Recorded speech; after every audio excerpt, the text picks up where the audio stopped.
Ya son las 9 de la mañana con 14 minutos y vamos a ir de inmediato a contactar con nuestro panel del día de hoy, con quienes vamos a estar abordando las temáticas que ya les enunciábamos en el comienzo del programa. Saludamos de inmediato a Valeria Cárcamo, ex candidata constituyente, militante del Frente Amplio, que está ya con nosotros para poder ir entrando en las distintas temáticas, y también a Patrick Poblete, director corporativo del Instituto Res Pública. A ambos les damos la bienvenida. ¿Cómo estás, Patrick? Ya te veo en pantalla. ¿Qué tal? Hola Rodrigo, muy buenos días, todo muy bien por acá, con harto frío, pero feliz como buen inviernista sufriendo en silencio. Y Valeria, entiendo que ya estás ahí conectada, parece que ahí con el tema de la imagen todavía no la tenemos, pero creo que me escuchas. ¿Cómo estás? Hola, hola, ¿me escuchas bien? Sí, te escucho, no te vemos en este momento, así que Perfecto. ahí vamos a tratar de mejorar aquello. No sé si ahí tú tienes Ya. apagada la cámara, no sé si No, ese... la tengo, a ver,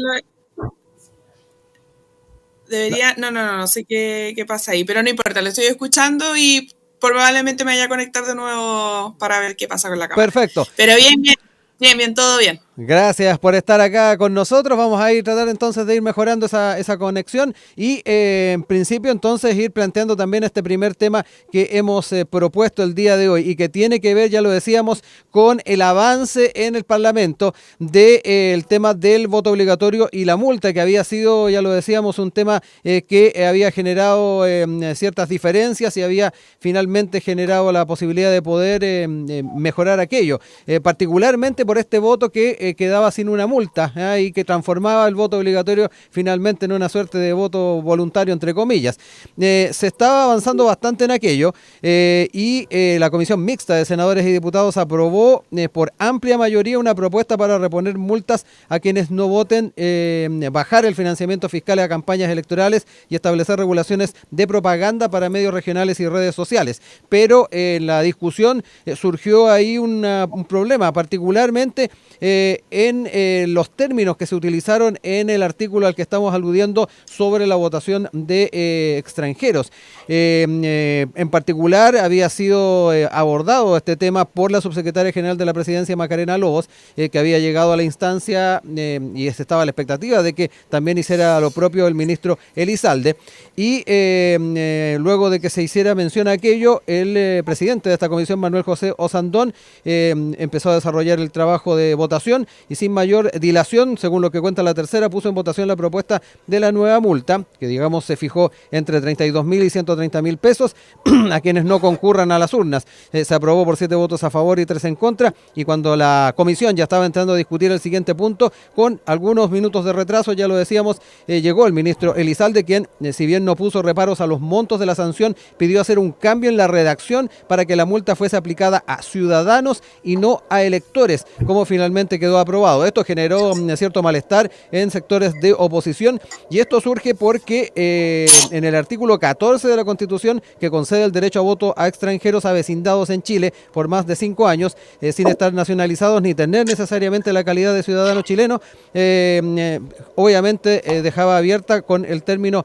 de electores la posibilidad de que estuvieran dentro de quienes podrían ser aplicada esta multa. Es una norma antigua desde el año 80 que se estableció para inmigrantes europeos que llevaban décadas viviendo en Chile. Esto cambia obviamente el escenario actualmente, porque lo que era la realidad de extranjeros en aquella época es muy distinta a la actual. Eso mantenía cierto rango de inquietud en el Ejecutivo por las implicancias que podría tener el tema de la multa, y por eso el especificar el tema de ciudadanos más que electores. Esto obviamente ha generado complicación para sacar adelante la propuesta, dicho sea de paso, en ese sentido la tramitación entonces se ha complicado, porque desde el oficialismo están mirando con cierta preocupación este término en torno a al articulado. Quiero entrar en la conversación con ustedes, más allá de las implicancias que puede tener en el proyecto completo. Nos encontramos también acá con la forma en que vamos a estar también concibiendo la forma en que vamos a considerar a los extranjeros en la votación, pero además las implicancias que puede tener en una eventual multa.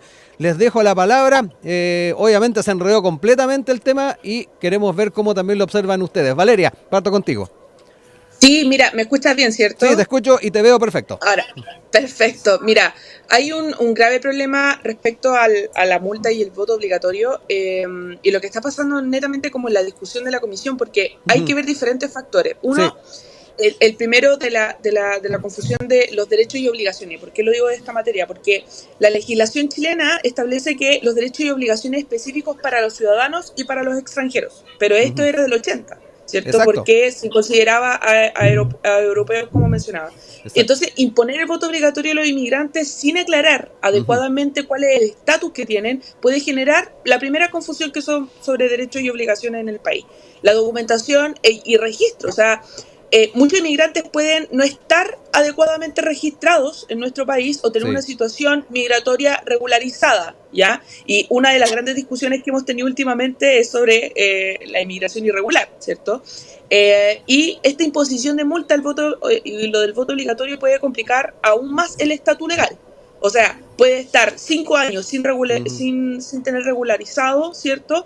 Puede votar, pero sí no se le puede imponer multa. Exacto. Y eso termina siendo una confusión, pero brutal, en la materia legislativa, ¿cierto?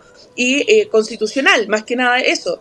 Y lo que acusa, claro, la contraparte, que también dice puede existir una discriminación o una exclusión, ¿cierto? En esto de que no se le aplica la multa a los migrantes, porque puede haber, o sea...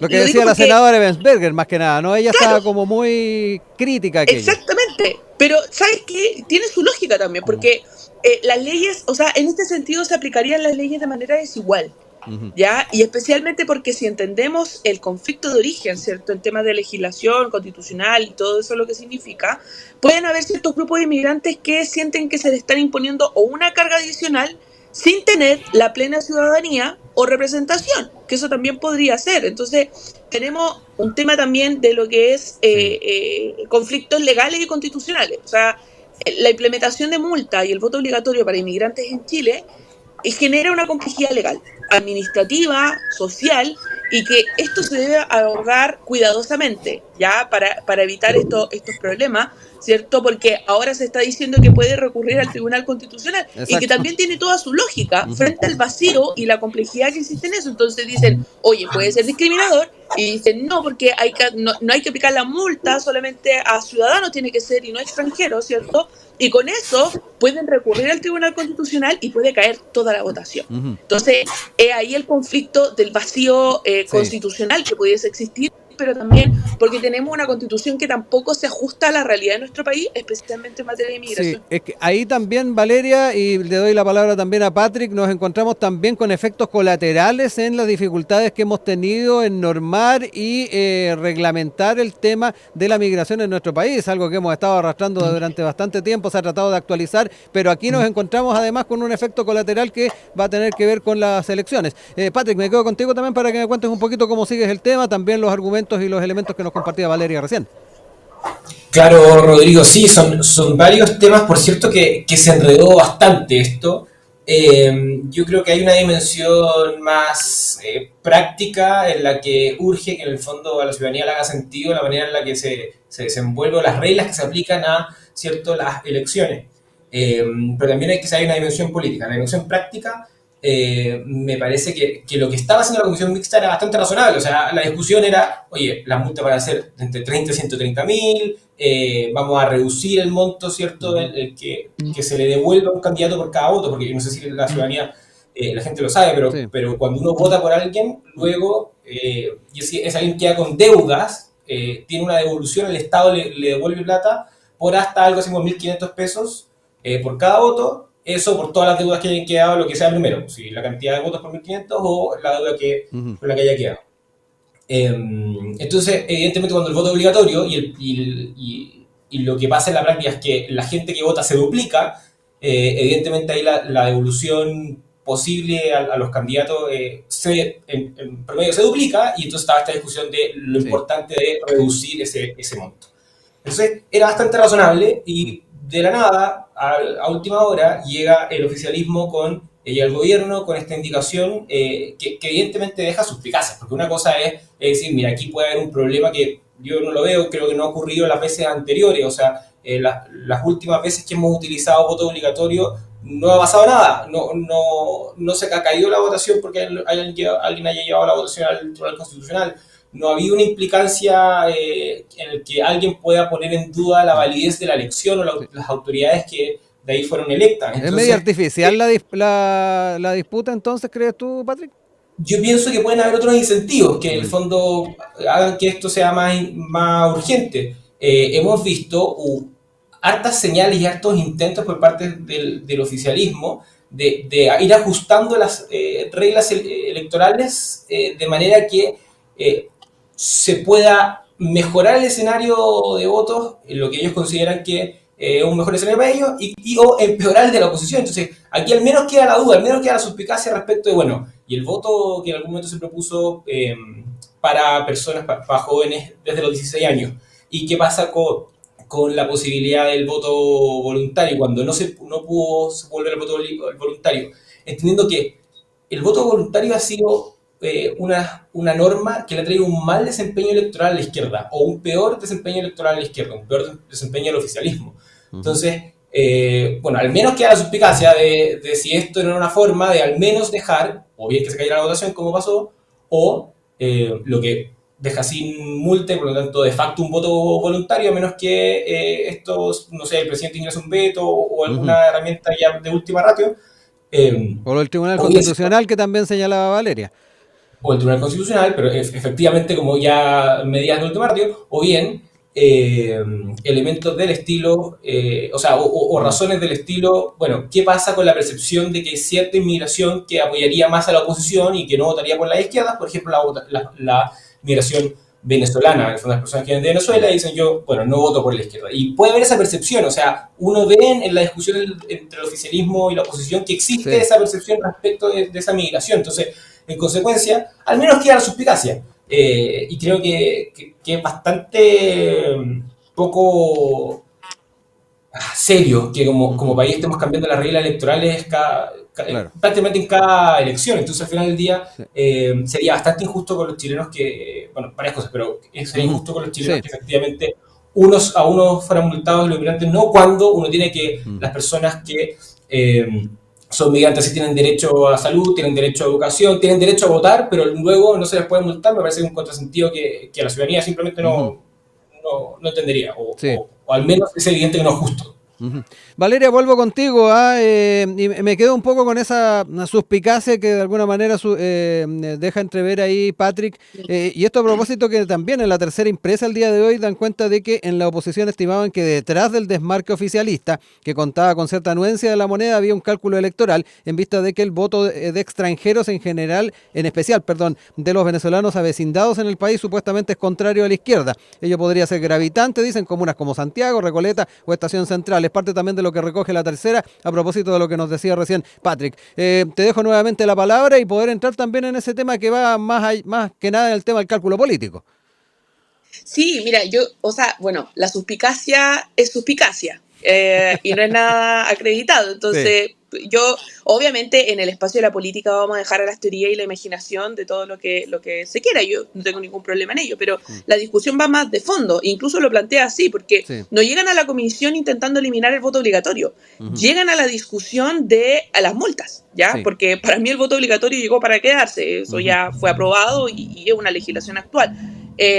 Independiente de que yo pueda tener la postura de no estar de acuerdo con el voto obligatorio, especialmente porque me parece injusto que se intente validar el sistema político, que está muy desacreditado, izquierda-derecha en general, ¿cierto? Que tiene poca representatividad, ¿cierto? En temas de encuestas, ¿cierto? Y que encima la gente se le obliga a ir a votar y si no vas a votar se le multe, ¿ya? Mi teoría y mi tesis es que no exista el voto obligatorio, sino que el voluntario y se incentiva a la gente realmente a participar, pero el voto obligatorio llegó para quedarse, independiente de lo que yo piense, eso ya está. Y la suspicacia queda en suspicacia, porque la discusión y cómo se presenta desde el Ejecutivo, y entiendo bastante bien cómo se da, que es bastante lógico también, es un tema de enredo constitucional. O sea, la Constitución dice que son 5 años, ¿cierto?, en el que tú puedes tener tu derecho a votar, ¿cierto? Pero, ¿qué pasa con quienes son irregulares hoy en día y que tienen mayor permanencia de 6 años y que no han querido regularizar? Y es una realidad que ahora está viviendo el país. Entonces, cuando tú les dices, ya, busquemos a todos los que están más de 5 años, porque hay que poner una multa, pero en sí no tienen calidad de ciudadanos, tienen la calidad de extranjeros. Entonces, claro, el tema es que el Ejecutivo está intentando plantear frente a la Comisión de que no lleguemos al Tribunal Constitucional porque va a ser un enredo esta legislación. Sí. Porque si aprobamos esta legislación, se va a encontrar con el Tribunal Constitucional que no va a permitir que esta legislación salga a la luz. Entonces, Sí. Y recordemos, no perdón Valeria, que estamos legislando contra el tiempo. exacto, porque no queremos llegar al Tribunal Constitucional, ¿cierto?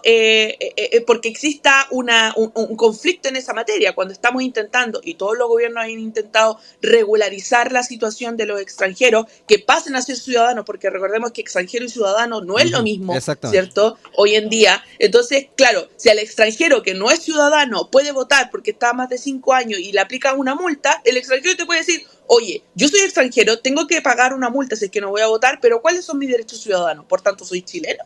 Entonces, puede ser que de manera de omisión esté regulando a través de una ley la regularización de los extranjeros. Esto no tiene que ver, y se los puedo decir honestamente, no tiene que ver si votan por la derecha o por la izquierda, eso ya da lo mismo, ¿ya? Sino que tiene que ver más de cómo queda el vacío, que se puede generar un conflicto legal, ¿cierto? Pero cómo queda el vacío legal respecto a esta materia. Y la Constitución dice algo súper claro. O sea, es ahí el gran problema. Entonces, si queremos avanzar en la legislación, ¿cierto? Y no queremos entorpecer, no queremos ir al Tribunal Constitucional porque existe este choque, ¿cierto? Yo creo que tiene que escuchar al Ejecutivo. Ahora, me parece mal que el ministro Elizalde llegue tarde. O sea, yo entiendo, ojo, yo entiendo absolutamente, y he sido así también en todos los espacios, igual que el senador Sandón que preside la comisión. O sea, si no llegaste, esto ya se votó, ¿cierto? Pero también eso de entender que tienen que tener todos los antecedentes sobre la mesa, ¿cierto? Tienen que participar los ministerios a las horas que se convocan, ¿cierto? Pero tienen que participar para dejar todos los antecedentes sobre la mesa y que se genere también una discusión respecto a esta materia. Pero simplemente porque puede dejar un flanco. Me da lo mismo si votan por la izquierda o votan por la derecha, sino qué va a pasar cuando a los extranjeros tú le pongas multa y los extranjeros digan, oye, pero yo no estoy regularizado, entonces ¿cuáles son mis derechos como ciudadano? Tengo deberes, obligaciones al parecer para votar y para pagar las multas, pero no tengo derecho como ciudadano y la puedan exigir por vías no regulares. Y eso es el conflicto legal que existe. Sí, Patrick, quedémonos también con ese aspecto jurídico que también releva Valeria, que lo dejó entrever también en su primera intervención, pero que ahora también lo detalló un poco más, porque las implicancias, además, desde la perspectiva de jurisprudencia que podría generar, obviamente no es menor. ¿Cómo lo ves también a la hora de poder abrir los canales de discusión para también, y lo decíamos, a tratar de sacar rápido esta legislación que se está discutiendo contra el tiempo, para poder tener esta elección en octubre con estos 2 días? Esto viene todo en un paquete completo, recordemos, y particularmente entrar también en la visión un poquito más de largo plazo de las implicancias que puede tener una norma. Sí, Rodrigo, mira, yo creo que hay varias cosas. Primero, respecto de la suspicacia, lo cierto es que evidentemente es una forma de plantearlo, pero acá hay historial y varias acciones y varias posiciones por parte del oficialismo y parte de la izquierda para tratar de cambiar las reglas a su favor. Al menos intentos, al menos esbozos, y uno ve coherencia en eso. De nuevo, en el oficialismo existe la idea de que los jóvenes son más afines a ellos, entonces en algún momento, en varias oportunidades se ha tratado de bajar la edad de votación, quizás por una serie de razones que pueden esgrimir, pero por cierto con la mirada puesta en que eso significa proporcionalmente un mayor caudal de votos hacia el oficialismo. Lo mismo cuando se discutió acerca de la posibilidad del voto voluntario de personas de la tercera edad, dijeron, bueno, aquí este es un grupo que vota más por la actual oposición, entonces mejor que los que no quieran no vayan a votar. Y entonces hay un comportamiento sostenido en el tiempo y es razonable pensar que en el fondo al menos tiene el ojo puesto en eso. O sea, al menos una de las razones que se escriben o que se meten en la juguera para poder tomar ese tipo de decisiones. Teniendo en cuenta también que la elección, dos factores respecto a esta elección. Esta elección municipal, los alcaldes que hoy día están ejerciendo y los concejales que hoy día están ejerciendo fueron electos con la elección de convencionales constituyentes de 2021, que es una elección histórica para la izquierda y una victoria histórica para la izquierda y una derrota histórica para las derechas. Entonces, efectivamente es muy difícil que eso se repita porque es una situación anormal, es una mayoría circunstancial que no se condice con el fondo de lo que existe en el país. Probablemente va a haber un ajuste ahí a la baja en la representación de la izquierda y también con el voto, esta es la primera elección municipal con voto obligatorio, lo que hace que sea otro país. Hemos conversado antes, Rodrigo, respecto de cómo hay comunas en las que se duplica la cantidad de personas que votan y en verdad, entonces el panorama es totalmente distinto.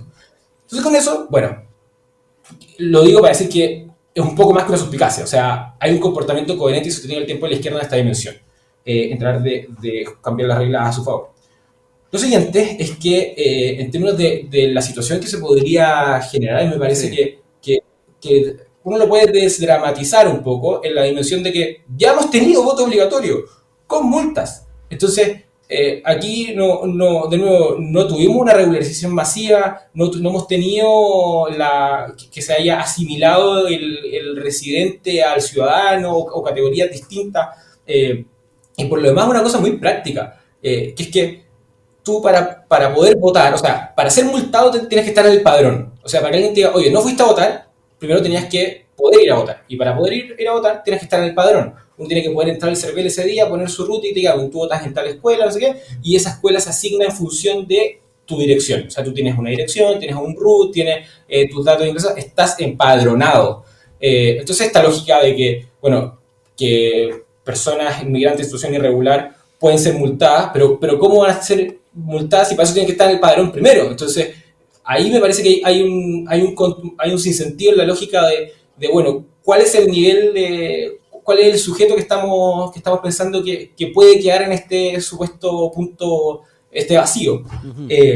Y de nuevo, hay una cuestión que no podemos obviar, que es que para la ciudadanía va a ser inentendible que personas que tienen acceso a la salud, tienen acceso a la educación, muchas veces por un mayor grado de vulnerabilidad, con mayor prioridad que chilenos, como el inmigrante en general, y sobre todo el inmigrante ilegal, viene una situación de mayor vulnerabilidad que una persona que tiene red de apoyo aquí. Usualmente lo que pasa es que en la práctica uno ve que tienen mejores posibilidades de quedar en jardines, los hijos, en colegios municipales, en temas de salud, etc.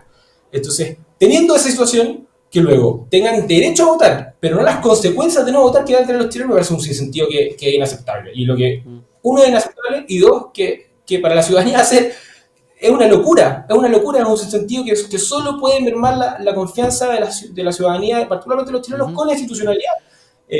Y hoy día es una de las cosas que más necesitamos trabajar y más necesitamos hacer crecer, y no alejar a la ciudadanía de la institucionalidad y el voto. Sí. Aprovechemos al menos estos últimos minutos del primer tema para ir cerrando ideas. Valeria, te dejo ahí tiempo para brevemente ir cerrando ideas. Sí, como yo, o sea, a ver, yo digo la suspicacia obviamente porque para mí, no sé si se ha presentado un proyecto de ley por parte de la oposición o del Ejecutivo para volver al voto voluntario. Yo creo que ahí afirmaría un poco más, como decía, no es suspicacia, pero quiere volver al voto voluntario. Yo insisto, a mí me van a ver que soy full defensora del voto voluntario, porque yo creo que primero se tiene que garantizar todos los mecanismos para que la gente pueda ir a votar y no obligarlo. O sea, una educación de calidad, ¿cierto? Que se le entregue la educación a toda la familia chilena, que se le entregue la información sobre quiénes son tus representantes. Yo creo que le pueden preguntar a cualquier persona de sus distritos, sus ciudades, pregúntenle quiénes son sus representantes, diputados o diputadas, y no tienen ni idea, porque a mí me ha pasado, ni siquiera saben quiénes son sus concejales. Y eso también es una respuesta, ¿cierto?, a la falta de mecanismo de información que se tiene que entregar por parte de todos los representantes a nivel nacional que están en el Congreso. Por eso yo digo el voto obligatorio. Y no es la idea que la gente, o sea, vaya obligadamente a votar y si no te multan. Y más encima, recordemos que la oposición había presentado una indicación donde las personas que trabajaban los domingos y que debía ser donde tenían que ir a votar, trabajaran igual. Entonces, claro, no se da ninguna condición y prácticamente está presionando, ¿cierto?, a la persona que vaya a votar sí o sí. Independiente de que le favorezca, bajo ninguna circunstancia estaría a favor de que se le obligara a una persona a ir a votar. Creo más en la libertad, ¿cierto?, en eso de poder ir a votar libremente y ejercer su derecho, porque los derechos no son utilizarlo obligatoriamente, ¿cierto? O sea, si que existiera una salud gratuita y de calidad y fuera mi derecho, no me va a obligar el Estado a ir por lo menos una vez al mes, ¿cierto? O si no me multan al hospital. Tiene que ver más que nada que el derecho a voto es que yo lo pueda ejercer libremente también, sin una consecuencia negativa en caso de que no lo quiera ejercer. Entonces, claro, si existiera, o sea, yo digo suspicacia hasta el momento, porque no he visto a alguien de mi Cosa que me parece mal. Debería mi sector presentar un proyecto de ley para volver al voto voluntario, pero no lo hace porque, claro, soy minoría, creo, en ese sentido. Pero insisto, el voto obligatorio llegó para quedarse.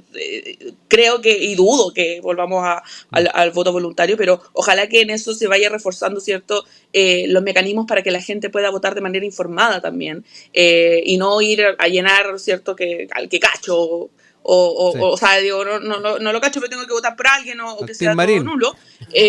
Claro, pero porque también nosotros necesitamos que la gente esté informada también en el momento de las votaciones, porque al final hay algo que no se condice. La gente va a votar, ¿cierto?, obligadamente, pero después los niveles de aprobación del Congreso Nacional, donde votan ellos mismos, no alcanzan ni siquiera el 10% de aprobación y lo encuentran una de las instituciones más de legitimidad hoy en día en nuestro país. Entonces, claro, nosotros...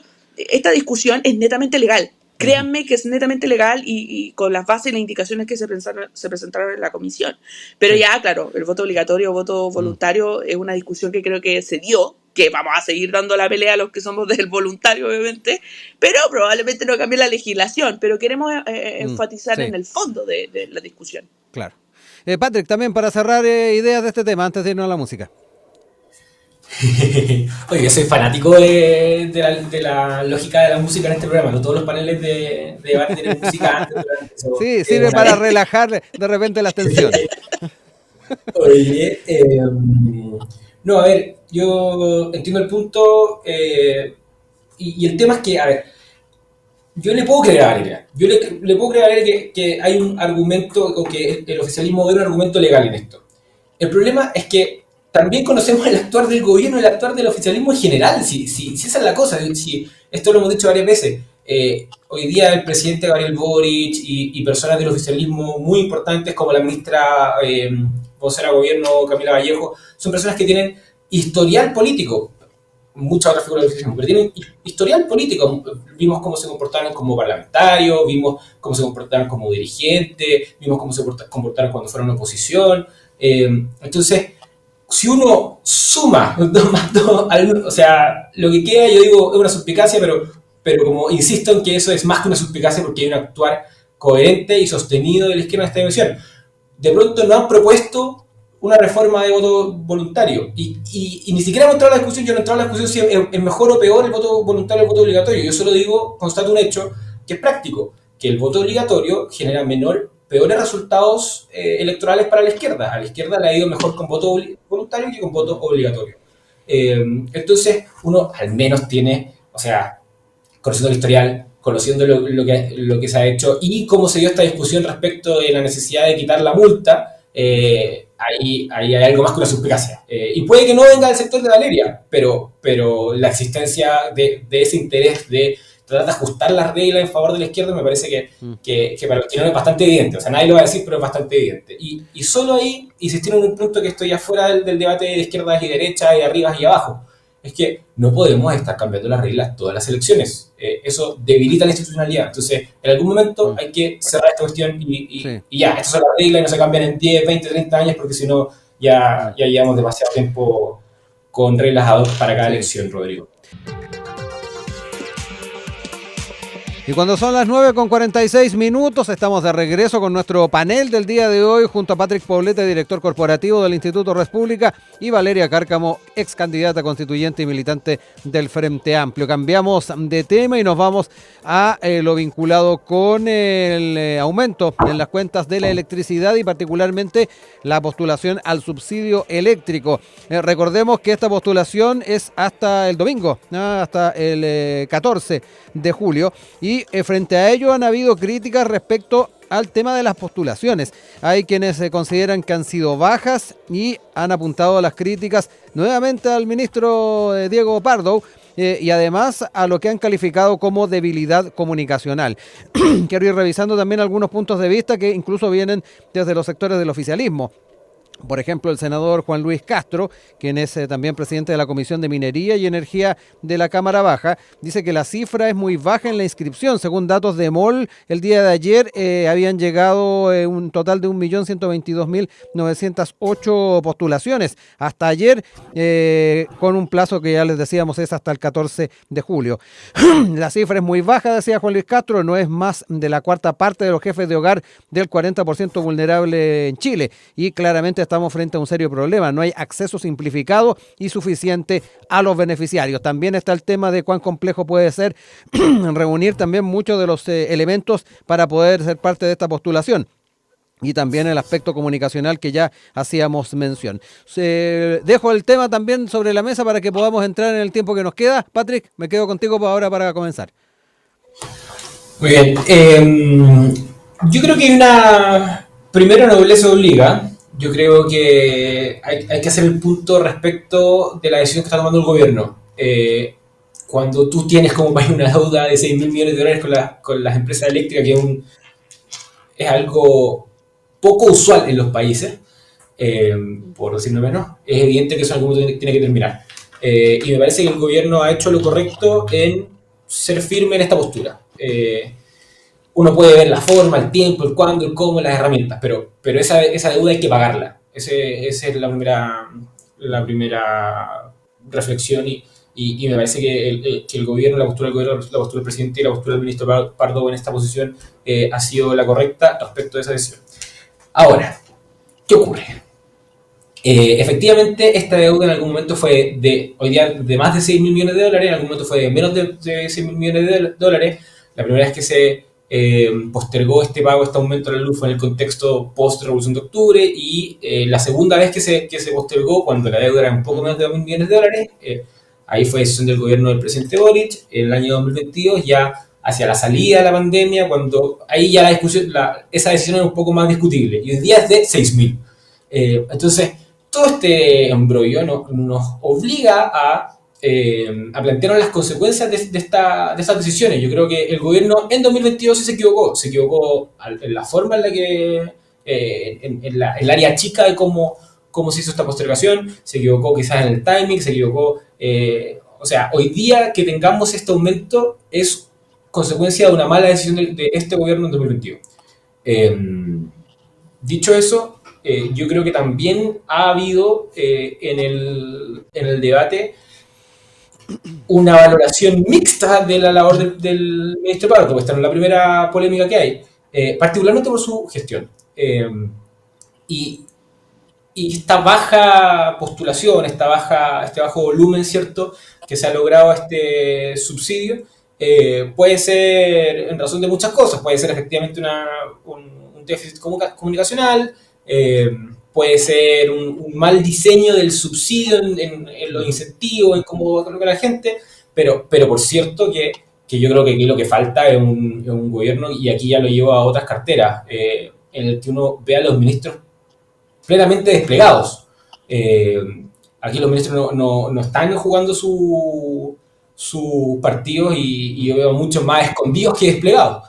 Y yo creo que lo que pasa en energía es algo así a medias tintas. Quizás el ministerio, y en este caso el ministro, se vio obligado por esta dimensión, pero efectivamente la crítica respecto de el rol de los ministros, el rol del gobierno de gestión, no es una crítica nueva.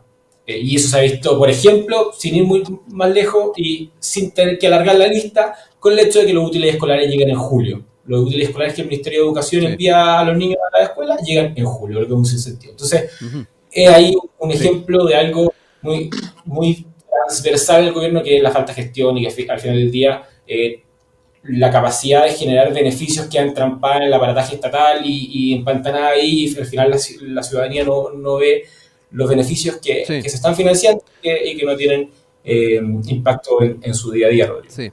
Valeria, voy contigo, lo estuvimos sin ir más lejos abordando la semana pasada contigo también las implicancias que tiene este tema de los subsidios, la posibilidad también de ampliarlo, pero ahora también hay algunas particularmente críticas puntuales, no solamente a lo que tiene que ver con la baja postulación que consideran algunos parlamentarios y parlamentarias, sino que además también el tema de los requisitos y una debilidad comunicacional. No sé cómo lo ves tú, si estos palos al ministro están justificados o no, ahí te dejo la palabra. Sí, mira, bueno, lo primero es que, o sea, yo creo que el primer error que se comete respecto a esta deuda fue acumularla en un principio. O sea, yo creo que, y hay que entender la decisión de Sebastián Piñera como mandatario en ese momento. O sea, estaba en pleno estallido social y se venía el aumento sí o sí del 9.2 a las cuentas de la luz, ¿cierto? Y tomó la decisión de congelar las cuentas porque ya tenía 3% de aprobación. Imagínate, en pleno estallido social, más encima aumentarle las cuentas de la luz a las personas que estaban manifestándose. Pero es una decisión política que tomó, ¿ya? No es otra cosa. Lo lamentable de toda la situación es que posterior a eso vino el COVID, ¿cierto? Que fue un estanco mundial. Ojo, era imposible que ese gobierno en esa ocasión pudiese prever lo que se veía venir, ¿cierto? Para nuestro país y a nivel a todos los países que también se veían afectados con esta materia, que cambió rotundamente la situación de cada país.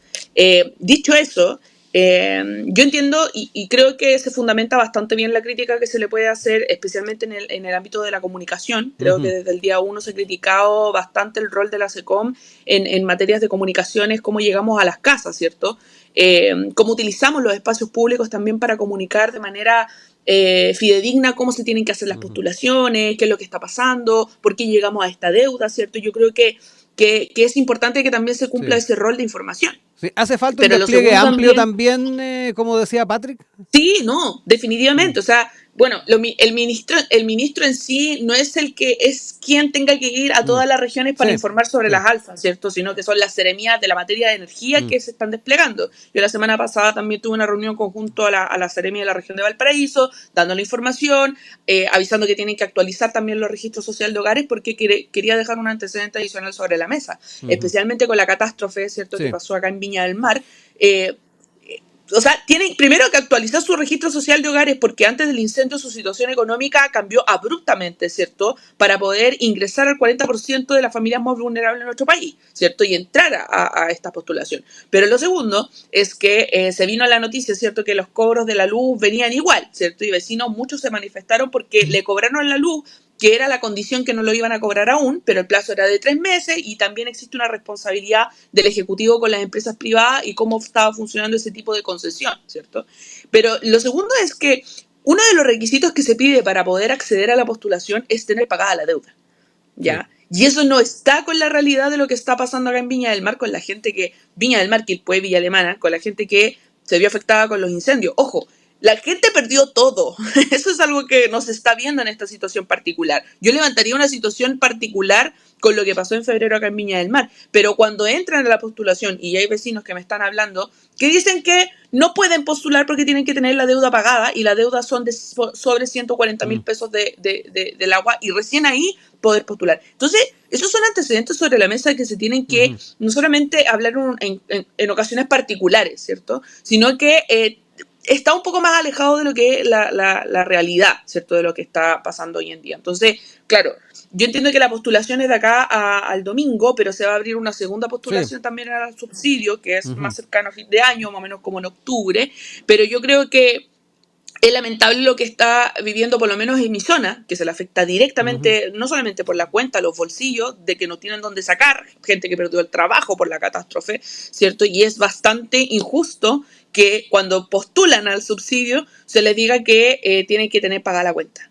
Y eso no es acorde a la realidad de lo que está pasando. Entonces, claro, hay una sola cosa que quería decir que no aporta mucho a la discusión de la legislación actual, que la oposición dijo que no iban a encontrar ya como un interlocutor válido al ministro de Energía, ¿ya? Por lo cual a mí me parece un error y entorpece en que queremos avanzar el tema de pagar las deudas, saldar esta deuda, porque ¿quién más válido que hablar sobre materia de energía que el ministro de Energía? Entonces creo que esto dilata un poco más la discusión, ¿cierto? Y las decisiones políticas se tomarán después. Nos quedan 4 minutos, les dejo 2 minutitos breves para cerrar ideas. Patrick. ¿Aló? Sí, decía que nos quedan 4 minutos, te dejo 2 a ti y 2 a Valeria para cerrar ideas. Perfecto, Rodrigo, gracias. Ahí tuvo un congelamiento en el internet. Sí. Oye, hablando de congelamientos. Bueno, la dimensión política me parece que es evidente. Es evidente que el Congreso no legisla solo por razones técnicas. Es evidente que el actual gobierno y las propuestas que envía al Congreso no son exclusivamente técnicos. Y en consecuencia el factor político siempre va a estar presente. Respecto de que sea válido o no el ministro de Energía, yo creo que eso, bueno, es una de las señales que seguramente están mandando desde el Congreso, desde la oposición, para hacer el punto de lo que quizás decía antes, entre otras cosas, de que hay una percepción de que no se está llevando correctamente la cartera. O sea, cómo la oposición puede hacer ver al gobierno y a la ciudadanía que hay cosas que no se están gestionando correctamente. Entonces, llega un punto que uno tiene que decir, ya, pues, pero esto tiene que tener alguna consecuencia. Y yo creo que ya hemos tenido suficientes interpelaciones, acusaciones constitucionales, que de nuevo es un recurso que siempre hay que usar cuando sea necesario, pero de momento me parece que no hay espacio para eso. Entonces, las presiones para poder tratar de transmitir el descontento con el actual del ministro, y particularmente el ministro y del gobierno en general, me parece que es de lo más razonable y la ciudadanía Sí. puede entender. Valeria, sí. No, bueno, y decir que solo quiero insistir en el punto de la reflexión de lo político. Aquí, evidentemente, el presidente Piñera tuvo que hacerse cargo de una revolución en curso, y tuvo que postergar estas alzas de la luz, pero una cosa es solo el límite. O sea, Claro. cuando el presidente Piñera definió un límite de 1.300, el presidente hoy definió un límite de 5.500, y eso tiene mucho que ver con cuánto va a ser el aumento. Entonces, Sí. ahí también hay una responsabilidad política. Valeria, 2 minutitos, breve. Sí, oye, yo quiero aprovechar este espacio que nosotros en el Frente Amplio estamos ahora en elecciones internas, sorry, me corté esto, pero estamos en elecciones internas, primera elección que vamos a tener como partido único, ¿cierto? Y yo voy al Comité Central, entonces quería invitar a la gente que nos está escuchando que este sábado y domingo se hacen las votaciones abiertas, se elige todo a nivel nacional, pero ustedes ya me conocen hace un buen tiempo acá en Radio Usach, lo único que quiero es que el Frente Amplio se parezca un poco más a Chile, así que ahí vamos con toda la discusión, llamando a gente para que participe, que creo que es lo más importante. 9:59. Muchas gracias, Valeria Cárcamo, Patrick Poblete, que estuvieron en nuestro panel del día de hoy. Un abrazo, nos encontramos pronto. Que estén muy bien. Gracias, un gusto, que estén bien. Igual, chao, chao. Bien, amigo, Y gracias.